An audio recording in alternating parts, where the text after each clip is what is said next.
Ladies and gentlemen, here we are again at the AGS Digital event, and we've got another two fantastic guests. So I'm joined at the moment by Samir, who's the CEO for Link Aero trading agency known as LATA, and he's also the chairman of the Link Group ground handling activities. So Amir, thank you so much for joining us. It's a great pleasure. Thank you very much for asking me to join. No problem. And we've also got Robert Williams, who's the head of planning for Red Handling, which is part of Norwegian, and Rob's based in Gatwick. So Rob, nice to see you as well. Thank you very much for joining us. And you, Chris, thanks very much for having us today. Great. Now, guys, what we normally do is we ask a very generic question to start with. So if both of you could just give your respective accountabilities, responsibilities, what do you actually do, and a little bit about the business very quickly, but just so people get an overview of who you are and what you actually do. So Rob, we start with you. Yeah, thanks very much. As you said, I work for Red Handling, and that is the self-handling unit of Norwegian at Gatwick. Gatwick, of course, normally is Norwegian's flagship long-haul base with a significant short-haul operation as well. That's not the case at the moment because, as we know, across the industry, things are not as they should be. But very positive that we will return to that state as quickly as we possibly can. My accountabilities are planning the team there. So we would normally be looking after 40-45 departures, including about 10 long hauls per day. And I also have quite a big remit in the commercial side. We are growing our business. We are taking on third-party carriers now. So I'm leading that strategy for us as well. Okay, lovely. Thanks very much, Rob. And Emma?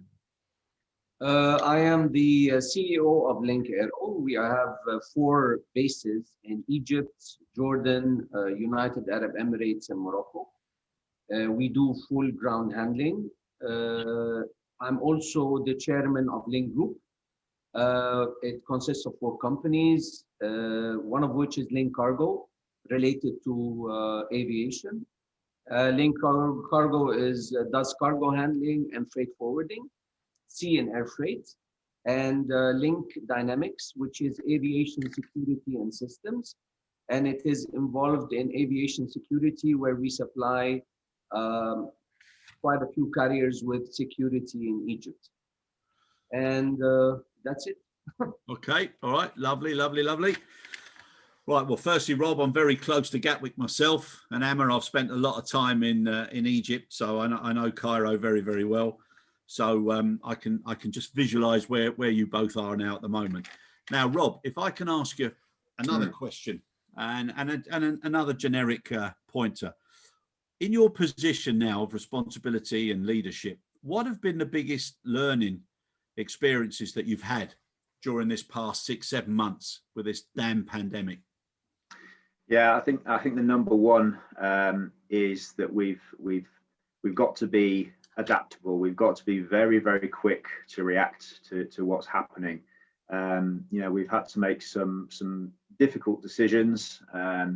It's the scale of the impact. It's not just on us as a carrier and handler. You look across the whole airport, from the hotels through to the taxi companies, through to the all the other private companies and indeed the public companies linked with the airport. It's never seen anything like it, and very much hope we don't ever see anything like it again. But as I say, we've got to be adaptable. We've got to be quick to change, but at the same time, we can't compromise on the core basic things that are at the heart of what we do. Things around safety, around customer service, around our operational performance. We can't let those things be degraded in this period that we're in. We are in an area where we are prepared financially to face such challenges. But the corona was or is still our biggest challenge, because it really drove the flights to nearly 0 flights. We have diversified very much. We thought when this happened, we thought about diversification. We have put more energy into trying to do global flight support for governmental flights, and military flights, and we succeeded in doing this. And also we have promoted a lot on the cargo business that we are doing. We have expanded the business to sea freight. It's true that the freight has been, the volumes are very much reduced because of the corona and the lockdown that took place in May and June. But our biggest challenge really was the staff.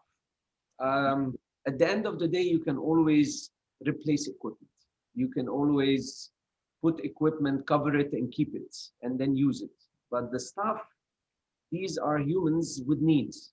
And this was the biggest challenge I faced. I mean, I left my office and I started going around stations. I started traveling. I started talking to them, trying to put logic, because sometimes people do a job and they have the need, but they don't see the bigger challenge. So managements, in my opinion, must, and I repeat, must talk to staff from loaders all the way up to pilots, for example, when it comes to carriers. You need to explain to staff what's going on. You need to tell them what's your plan. Like, yep. The reason I said I went through so much challenge in the last 30 years is when we made money, we kept money on the side. So we have a fund that would sustain until end 2021. And staff were told that we can pay until 2021. But if we are pushed to reduce salaries by 5 to 10%, please try to understand the reason we're doing this. So I think that to keep a company running and to fight these challenges, you need to talk to staff. This was my biggest challenge, talking and communicating with the team to get them together, to understand and stay in one spirit that we will try to diversify. We are not sitting there watching the world shutting down and we're gonna lose the job. No, you're not gonna lose the job, but mind you, you might lose 15% of your salary or 25%. And so it's really hard. It's very emotional, it's very hard. And I mean, I'm sure we all in the business never thought that aircrafts will sit on the ground. I remember when I was a kid working in Hanover for Hapag-Lloyd Flug, the CEO used to come into the operations in Düsseldorf, point out at one aircraft and tell sales, what is this aircraft doing on ground? Yeah. You need the aircraft to be flying. And now all the aircrafts are on ground. Yeah. It's such a sad thing with such a big challenge. Yeah, no, it's madness. And it's like, you know, you visit some of the terminals and some of the airports. And I was at Gatwick the other day, Rob, and it's almost like you're watching a sci-fi film from years ago. You know, you're seeing these empty buildings and retail and food and beverage closed, and you know, it's just so surreal. It's incredible. Yeah. Now our office is in the South Terminal, which is where we would normally be operating from. That's obviously closed at the moment. Yeah. We're still using the office, and it is eerie. I mean, I'd go a step further and say it's like a horror film. You know, walking down the ramp in the South Terminal at the moment, it's just plane after plane after plane parked up, no noise, no movement, no traffic. It's like if you've seen 28 Days Later, it's a bit like that. Yeah. No, it's madness. Now, Amma, I'm going to come back to your Take Care logo that's in the back there. But what I'd like to ask you now, Rob, is obviously what you said there, and Amma was talking about people and communication, and it is so important. Now, so many people have been displaced through no fault of their own, and because of this practical sizing, so many other things have had to change as well. Now, consumer confidence is so high on the agenda. Can I ask you now, when you look at the old days, and that they're going to be known as the old days, I'm sure, and people will be studying it in future degree courses and everything else, people were still frustrated at the fact that you went to one airport and you took your shoes off. You went to another airport, you took your laptop out. You went to another airport, your watch, your chain had to come off. You went to another airport, there was something different. They couldn't understand why there wasn't a consistency. And now with this pandemic, you're now finding airports now promoting it themselves because of different levels of whether it be hygiene or awareness or whatever. Now, surely there needs to be a time now when all of that is consolidated. There's the clear best in practice guidelines done for each airport, And that's the way it should be done. So people are confident again to travel, whether it's from point to point or if we're able to come up with some sort of transit bubble. Do you agree with that? Or do you think, you think airports should be doing more to be consistent?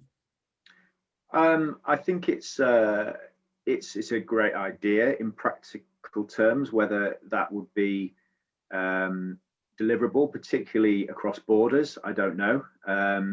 Technology has got a big part to play. I think we've seen technology really kind of develop over the past 5-10 years, and I think certain airports probably are much further ahead in their innovation of how they do things versus others. High on everybody's agenda at the moment is obviously the cleanliness and the hygiene. I think that's probably one of the biggest factors that's potentially putting people off from flying. I think a lot of good work has been done by airports and airlines to promote what they're doing, and a lot of changes have been made very quickly. You see things around robotic machines going around disinfecting toilets, about robots going up and down the aisles of planes, disinfecting the planes, different practices, different processes. A number of airlines, including ourselves, have got videos showing consumers how we clean the planes, how we make them safe. That would have never been a thing, just 6-12 months ago. People weren't really concerned too much around that. They wanted a plane to be clean when they got on board, obviously, but you'd never dream that someone would watch something like that in their decision making as to where to fly from and who to fly with. It would be more about what sort of seats am I going to get, what food am I going to get, and that has taken a bit of a back seat now. I think going back to your question, consistency would be brilliant. You see it every single day. I didn't have to do this. I didn't have to do this when I flew from X airport. Why do I have to do it now? Striving towards that, but I think it's a very difficult thing to achieve in practice, as I said, particularly across borders. Yeah, no, fair enough. Now, if we can't get it because of technology or because of different funding, etc., and same sort of thing with the X-ray machines, that's why there was differences in directive and protocols. But here's a question now, and Amma, you spoke about communicating with your employees and with the staff, the local heroes, etc. Do you think better communication can be done to make people aware? Because obviously legacy carriers, they're talking about touch points from the time you leave to the time you get on the aircraft of anything between 500 to 700, and private aviation in 10% of that.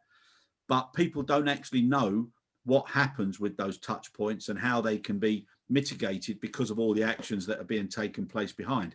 Now, very seldom do I see real positive, sort of like eye-catching communication when you're in captive locations. So whether you're in a queue, whether you're, obviously there's not that many queues now, but even when you're making a booking or when you're online, that sort of communication to let people know that, look, the safest place apart from an operating theatre is probably in the cabin of an aircraft with the HEPA systems and everything else.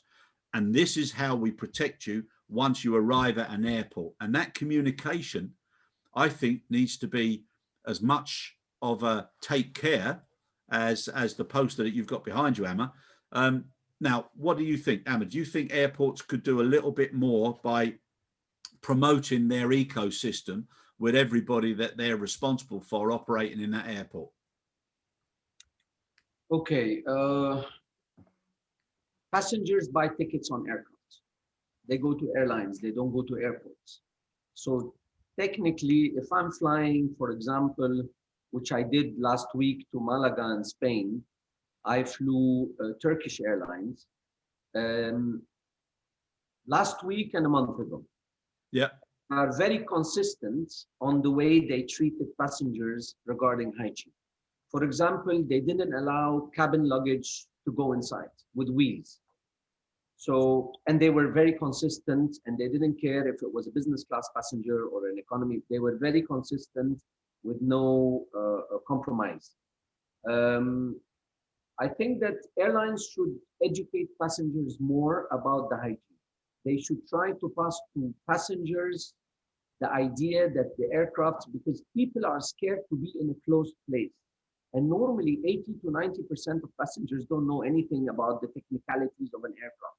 So I recommend that when travel agents are selling charter tickets or airlines are selling, they should try to advertise that they are, for example, using UV disinfection during transit, which they should use because it takes 10 minutes to disinfect an aircraft.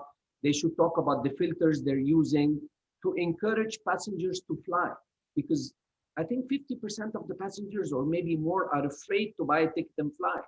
Yeah. And airlines should safeguard the money, because now when I was flying to Spain, for example, I was afraid to pay the money because if the flight was canceled, I'm not going to get my money back. So airlines, to be able, they must be transparent about the time frame where they're going to pay back the money in case the flight is canceled. So to encourage passengers to, because if I'm buying 4 tickets for a family and then all of a sudden it's canceled and they tell me, sorry, I cannot give you your money back except in 6 months, that's a bummer. Yeah. That's not acceptable. So I think that airlines should be more transparent about the way they clean the aircraft. They should be consistent about the way they communicate with passengers regarding the money, regarding what if the aircraft is the booking is changed, I'm going to give you this and I'm going to take away this. My booking was changed and I had to come back 1 day early. What if I had a business thing to finish? I was compelled to come back 1 day early. I'm not complaining about this airline in particular, but some airlines took money from friends of mine that I know and didn't pay them back since more than 6 months. So for airlines to build more trust now, to encourage passengers to come back, they need to be transparent about bookings, changes, paying back the money. Hygiene is very important. They should educate passengers about how they clean the aircraft. Airports is a mean to reach the aircraft. It's means. I don't think passengers would fly because an airport is advertising that its hygiene is good. That's my personal opinion. I might be wrong, of course. I'm talking about the culture I come from, the Middle East. If I'm going to Malaga Airport or Istanbul Airport, and by the way, there were lots of queues in Istanbul Airport. Yeah. Moving, it was full of people.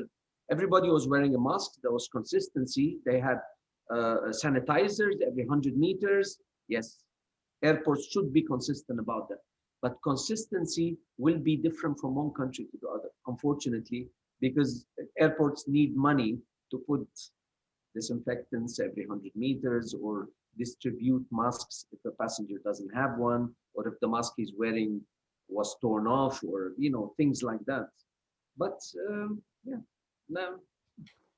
Yeah, no, Really I can appreciate where you're coming from. My point is that airlines, especially now, they can fly in, they can fly out, and they can fly off.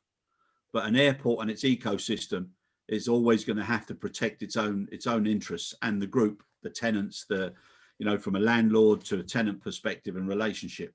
So if an airport is able to have direct guidelines, and then that's the airport that you're going to choose to fly from, and then another airport at the other end has got a similar set of criteria, I just think it helps with the communication and the consistency. Now, as far as taking care and the hygiene, now you're all involved in ground handling, you're involved in services, etc., and more importantly, it's people that have to carry those services out. So from an SMS and a human factor perspective, now with all these new anxieties and fears and worries, are you both doing anything differently with your staff because of this new awareness and a new type of leadership? So Rob, can I start that one with you? Yeah, of course. Yeah. So we restarted operations back in July. So we had nothing for our local team prior to that. And when the team came back, there was a full briefing on measures that we'll be taking to reduce the risk for them. Now they have adapted over time as new legislation has come through, as new information has become available, as we've changed the way that we operate as well. We've updated those guidelines and those rules, in fact, in the way that we operate. And actually, it's a good thing as well, because I think people get a little bit complacent, a little bit too comfortable. Some of the standards can start to slip, We're operating with a much smaller team at the moment as well. So people are seeing the same people every day. You get into that sort of comfort zone. And then before you know it, oh, I didn't put my mask on, or I haven't adhered to that social distancing. So it's good that we actually keep refreshing, keep renewing. And obviously, as a leadership team, we've got to lead by example. We're very, very strict. Obviously, front of house, where we're passenger customer facing. As an airline, we've got very strict rules over what we want our customers to do to keep themselves safe. So obviously, we have to, in that example, we have to be adhering to the same stringent rules. But one of the sort of positives around this is, I think, our engagement with staff has got a lot better. We are, as Amir said, he's talking to his staff, talking to every sort of level of employee that exists in the business. And I think that's one of the positives. Our engagement has got a lot better.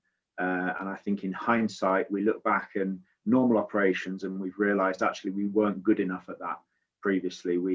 Other things that were too urgent or too important would take over just going for a walk around the operation, just sitting in the restroom with staff and talking to them.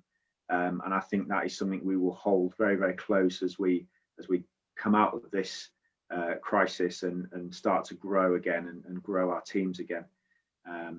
And something that actually I'm looking forward to, because I personally have really enjoyed it as well. No, good. And coming back to you now, Emma, and that wonderful phrase there behind you, take care.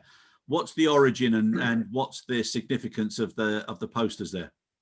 Listen, the slogan of Link is, we know how to take care of you, talking about the clients. But when the COVID-19 came in, we had to educate staff. This was our basic, because the culture where we come from is different.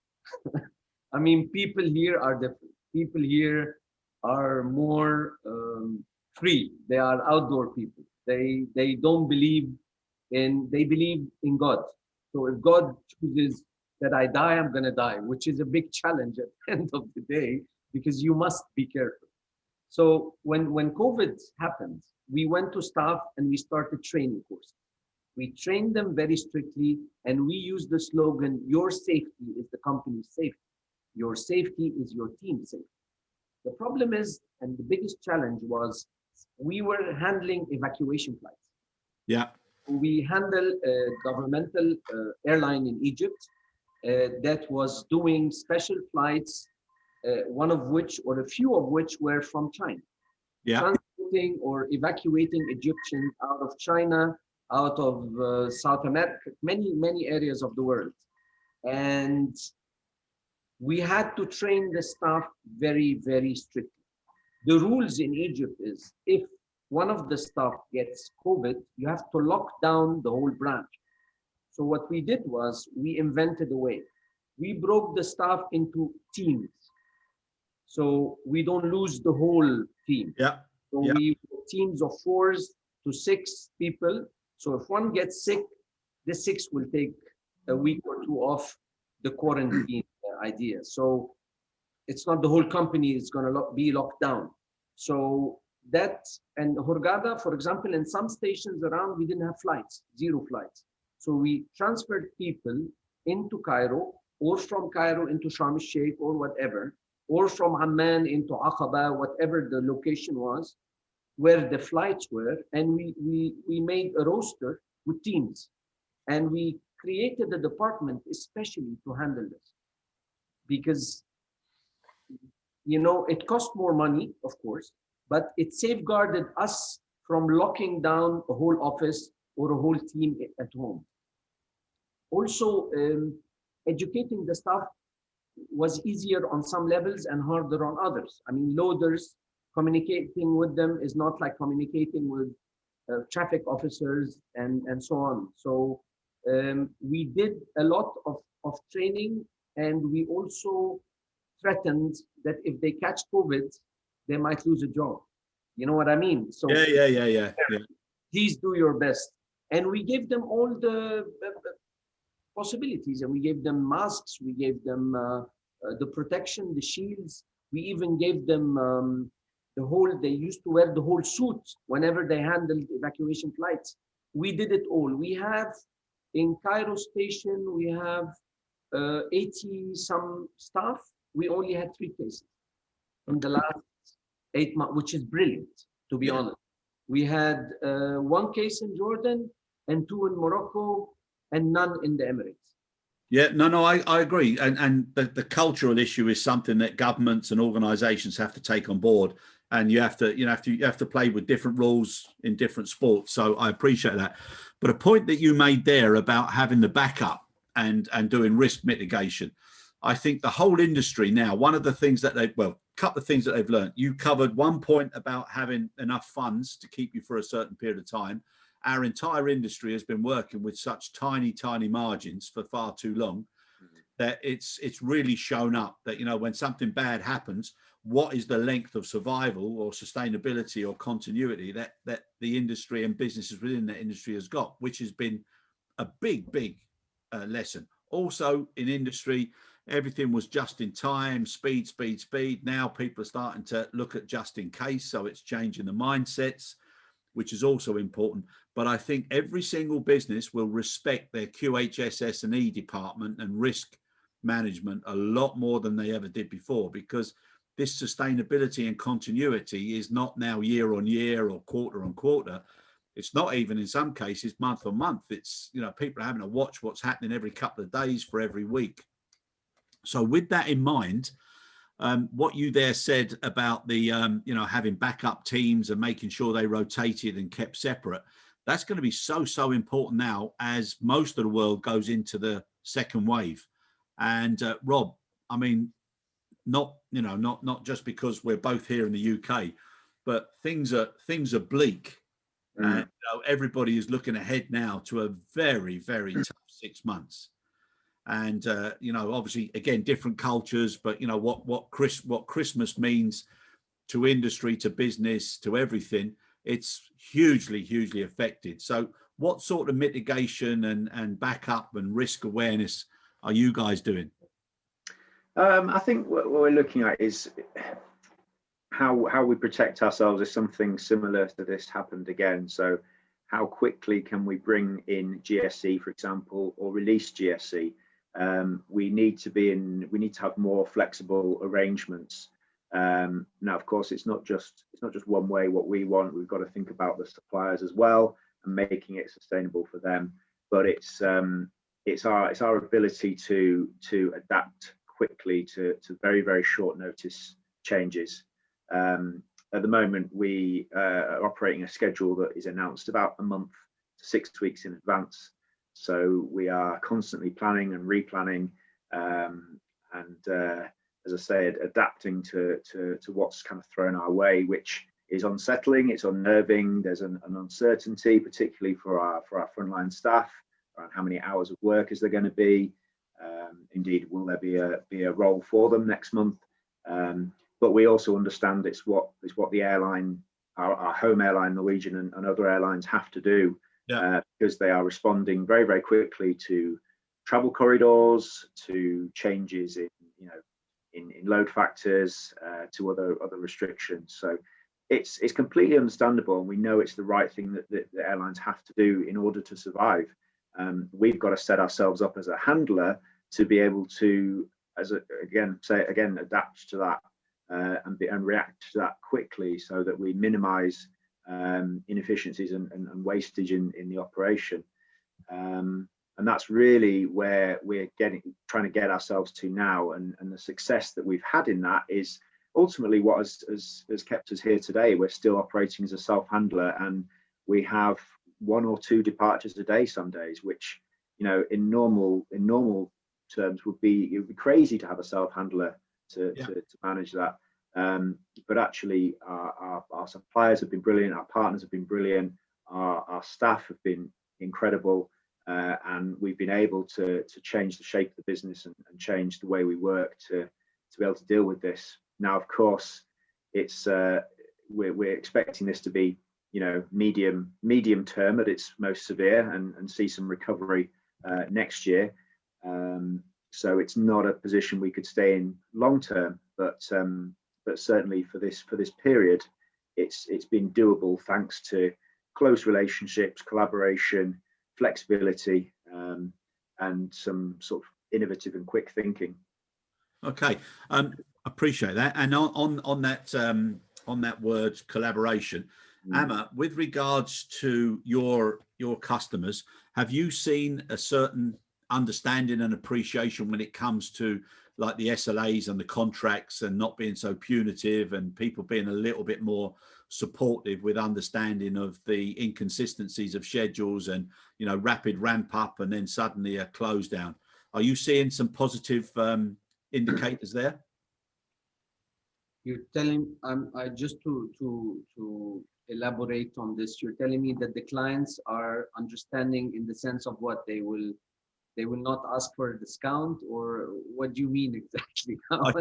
I think the discount and very well put, Amma. I think the discount issue is always going to be on the table in our industry. Okay, so that's something that you're going to get people who are a little bit more appreciative than others, but nonetheless, from procurement driven contracts, that's going to be a fact of life.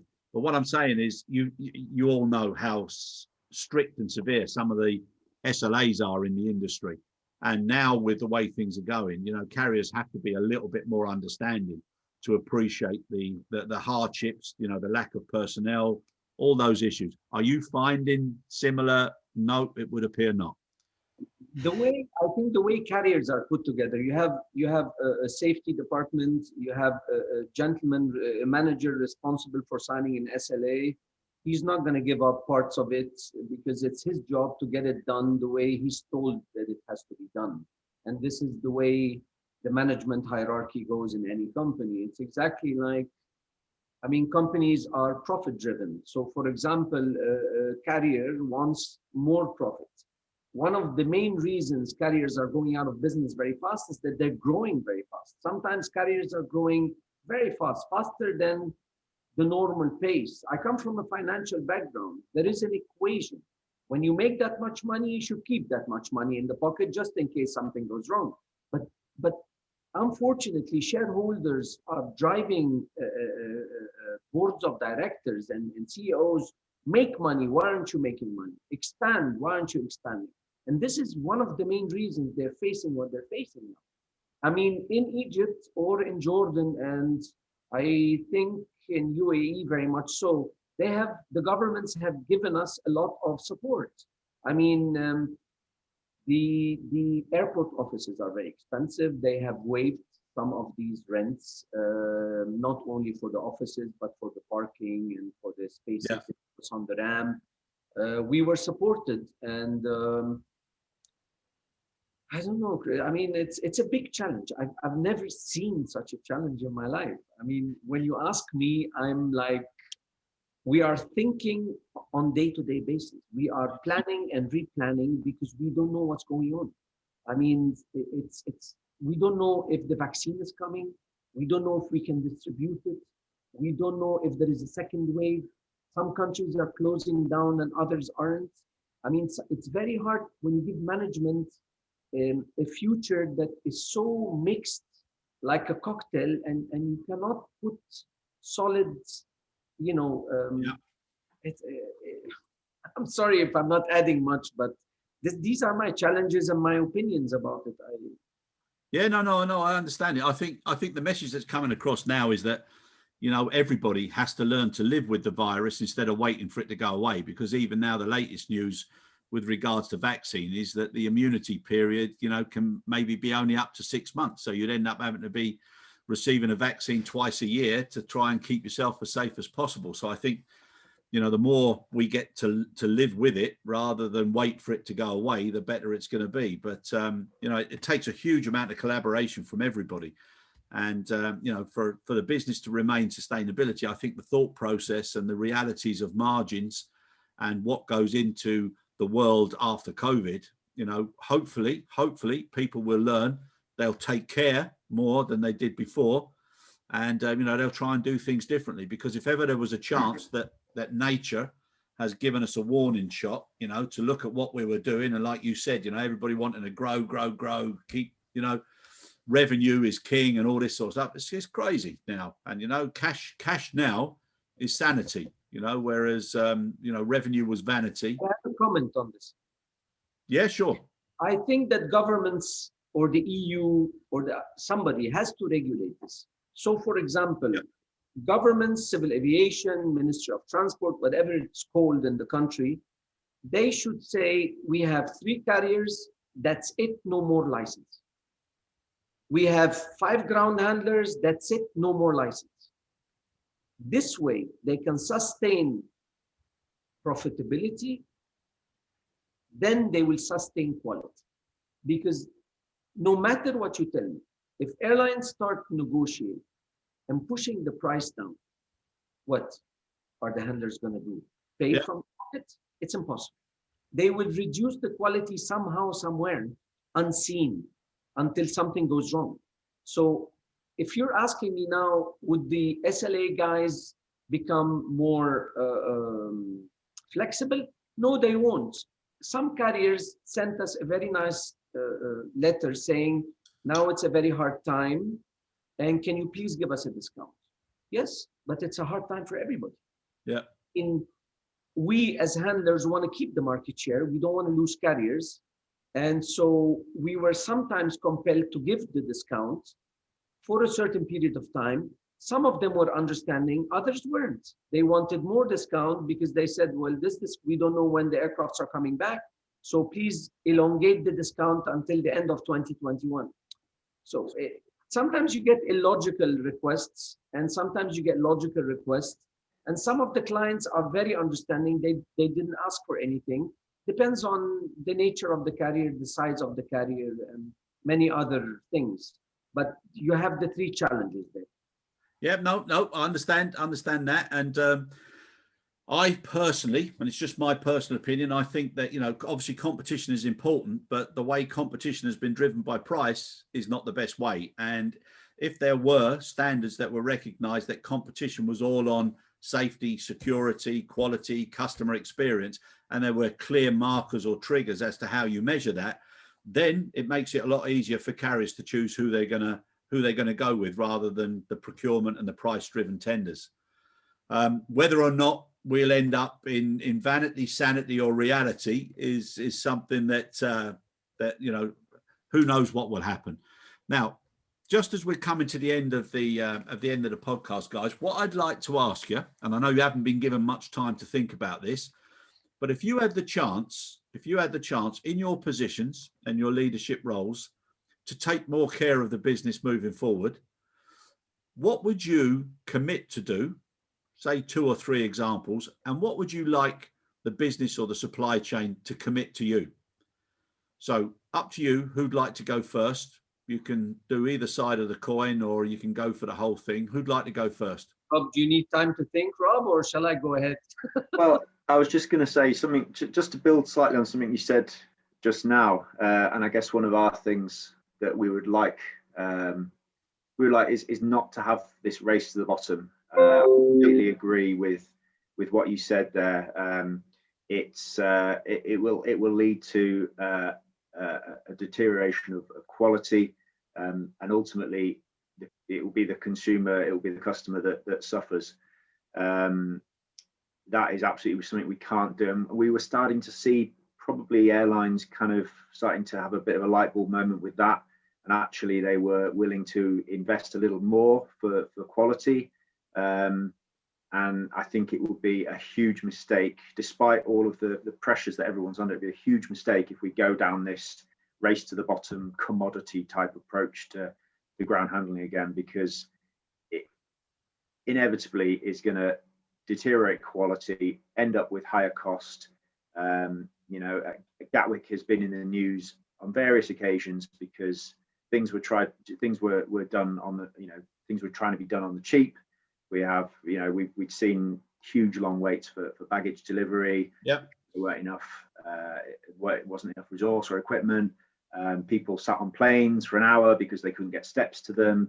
You know, all these things. We can't go back down that route again just because we're under pressure with costs. It would be madness. We've come so far from that, I think. Yeah, 100%. Anything else? Anything else that you'd like to see? I think for us, for us, we're expanding now. Just before the COVID really took hold, we were starting to grow our portfolio very, very carefully. We began handling TAP Air Portugal, and we were being really, really successful. We want to continue with that, but we want to. What we want to do is make sure there's accountability right throughout our business. So the person that does the tender and the commercials is linked in with the operational people, so that delivery of the contract flows all the way through. It's not just a case of we've won a contract, here you go, operational team, deliver it. That hasn't historically worked. It needs to be more accountability all the way through to deliver better quality and service. And for us, it's about airlines that aren't necessarily based at their, this is an outstation for them, but delivering them the kind of service they would expect at their home base. Because often there's quite a big difference. For example, you fly from Heathrow with British Airways, it's fantastic. Yeah. Quite often at the outstation, you get a very, very different experience, and it shouldn't be the case. I think it should be a lot closer together. Yeah. And we really want to focus on being able to deliver that for customers that we've got, and for more customers in the future. Okay, lovely. Amma? I expect, well, we're lucky because we're handling on the security side Air France, KLM, Ethiopian, and all of these carriers are operating to Cairo now. And they are very consistent carriers, and they have helped a lot in adding to us because the business is running again. And I expect from my clients to be less pushy on the price. And I'm relating to what Rob said. If they push on the price, it will affect the quality. Yeah. And as said, we need to be consistent. So if they expect the same handling out of Frankfurt or the UK to Amman, Aqaba, Casablanca, Cairo, they should understand that they need to pay. I expect from the regulators to stop giving license, to stop agreeing to creating more airlines, because this increases competition. More airlines are going out of business. And once an airline goes out of business, handlers are going out of business because they owe a lot of money and they don't pay. It's a vicious circle. So, and I'm very positive. I think in contrary to a lot of people, that once there is a vaccine and once this vaccine is being distributed, and I thought that there is not enough cargo companies in the world to distribute the vaccine, but let me tell you that it will not only be distributed by private cargo jets. The C-130s from all the countries will fly out there distributing. Military, Air Force from different countries will help the distribution because it will be needed. And I believe that once there is a vaccine or a cure, the business will pick up like a V-shape. We are at the bottom and it will go up very fast. And I'm very optimistic, and I want everybody to be optimistic, because at the end of the day, we are still alive, we are breathing, we are taking care. And COVID, as much as it gave us so many problems, at the end of the day, the dolphins are back around Venice and Italy. The birds are flying again, and hopefully the bears will find ice to walk over.